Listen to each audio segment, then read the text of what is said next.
هل عادي ان حد يرتبط بحد وفجأة يبدأ يطلب منه يعمل تغييرات ايا كانت في شغله او في شكله او لا، مش عادي.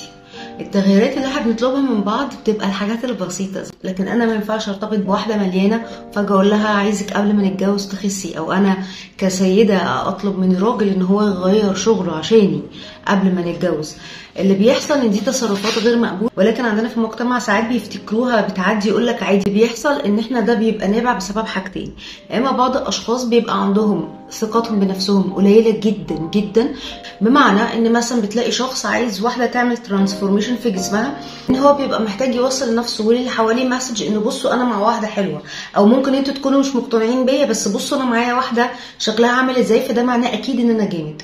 وده بسبب ان هو ثقته بنفسه قليله جدا، فعلشان كده هو بيحاول يعمل فيها ترانسفورميشن علشان يتقبل نفسه اكتر او يسمح للمجتمع اللي هو فيه يتقبله. الحاجه الثانيه اللي تخلي شخص ان يطلب من اللي قدامه التحول بتبقى ان هو نشأ في نفس البيئه. كتير جدا من الاهالي هم ما بيتقبلوش ولا بيحترموا القدرات بتاعه اولادهم، وبتلاقي اهالي كتير طول عمرهم كانوا شرطين على اولادهم انت لازم تتخرج بشكل معين، تجيب مجموع معين، لان هو نشأ في البيئه دي. هو فاكر ان هو ده العادي. العادي ان انا اللي قدامي بيطلب منه ابقى بشكل معين عشان يتقبلني.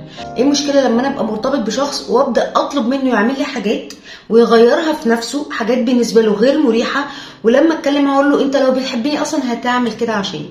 التصرفات دي تصرفات غير صحيه، وبتنم عن احنا مرتبطين بشخص غير ناضج وتروماتايزد وعنده مشاكل في الثقه بالنفس، وهي مش ناقصه خالص.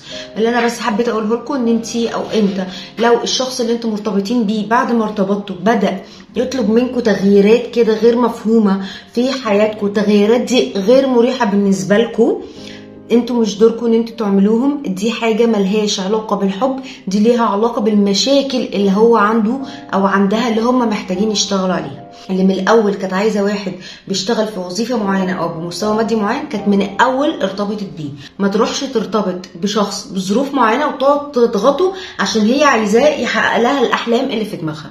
واللي من الاول كان عايز يرتبط بواحده بشكل معين، بجسم معين، بليفل تدين معين، كان يروح يرتبط بيها. مش اروح اخد واحده رفيعه اطلب منها تزيد ومليانه اقول لها تخس، واللي بشعر احجبها والمحجبه اقلها الحجاب. كل دي تصرفات غير سويه بالمره. انتوا ما فيكمش مشكله، هم اللي عندهم مشكله ومحتاجين يشتغلوا عليها.